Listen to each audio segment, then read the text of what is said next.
Muito obrigada, Sr. Presidente. Cumprimentar todos os presentes e, naturalmente, cumprimentar o Sr. Inspetor-Geral do Ministério do Trabalho, Solidariedade e Segurança Social, Dr. Paulo Carvalho de Brito, e toda a equipa que o acompanha, o Sr. Subinspetor e os Srs. Inspetores, e, desde logo, agradecer a disponibilidade para virem a esta comissão, prestar os esclarecimentos solicitados e também o esclarecimento que acabou de efetuar.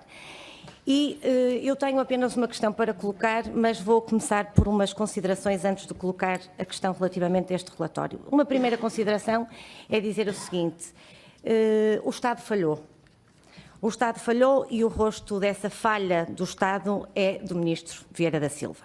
Nós já o tínhamos dito há um ano atrás, quando surgiu esta situação, mas agora não somos apenas nós que o dizemos, é este relatório que o diz.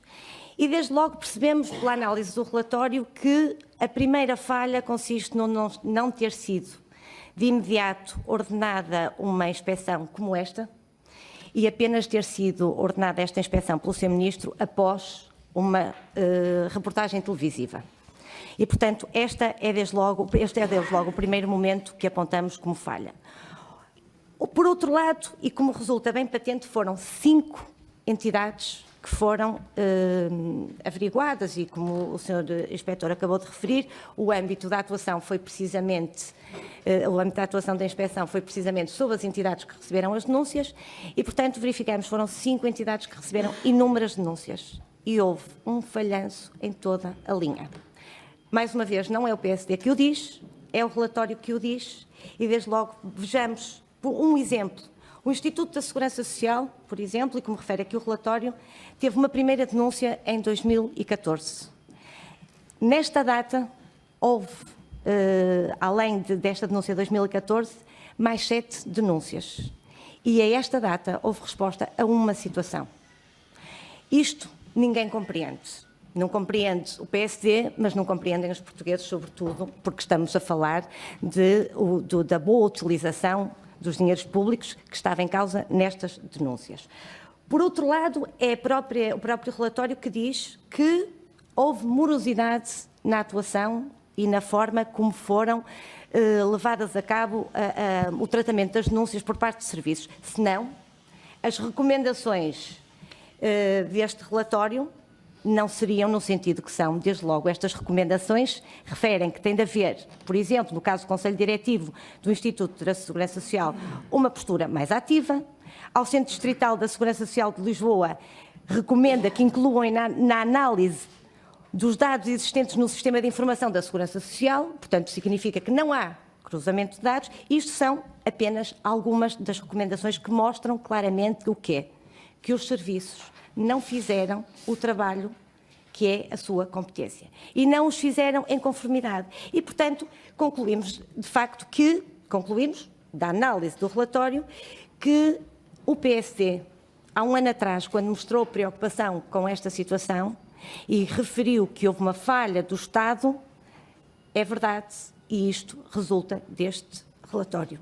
E uma segunda conclusão que tiramos deste relatório, e com alguma preocupação, é que, ao nível do Estado, parece-nos poder concluir que este é um caso em que se pode utilizar a expressão de a culpa morre solteira. O Sr. Inspetor já referiu, e entendemos perfeitamente aquilo que referiu, no que diz respeito às consequências e apurar as responsabilidades individuais. Agora vejamos, como é que nós explicamos aos portugueses que há um relatório que vai averiguar a atuação do Estado face a uma situação grave, face a denúncia grave de alegados utilização indevida do dinheiro público, que verifica que essa atuação não foi correta e não há consequências. E, portanto, isto é algo que nos gera uma certa perplexidade e que gostaríamos de perceber, de facto, e naturalmente também vamos ter a oportunidade de ouvir o Sr. Ministro no âmbito desta matéria e colocar essa questão, quais são as consequências que têm de ser retiradas, porque não nos parece que nos possamos bastar com recomendações. Tanto mais, e com o devido respeito, estas recomendações não são mais do que dizer aos serviços que façam o seu trabalho. E isto parece-nos insuficiente face à gravidade das questões aqui em apreciação. Primeiro, porque, vou terminar, Sr. Presidente, só apenas para concluir, porque além de estar em causa a boa utilização do dinheiro público, estamos perante uma instituição importantíssima para a sociedade, sobretudo no domínio daqueles que precisam do apoio e, portanto, nunca esta situação deveria ter vindo de ser tratada da forma como foi tratada. Apenas terminar com uma questão. É que aqui no relatório vemos as ditas recomendações, mas não vemos um prazo que seja estipulado e, portanto, não sei se é habitual e gostaria de saber qual é o procedimento a seguir. Ou seja, há recomendações, mas fim de um determinado período de tempo, não sei qual, vai a inspeção analisar se estas entidades cumpriram essas recomendações, ou seja, se essas entidades estão agora, daqui em diante, a fazer o seu trabalho, e termino mais uma vez agradecendo a disponibilidade para vir a esta comissão. Muito obrigada.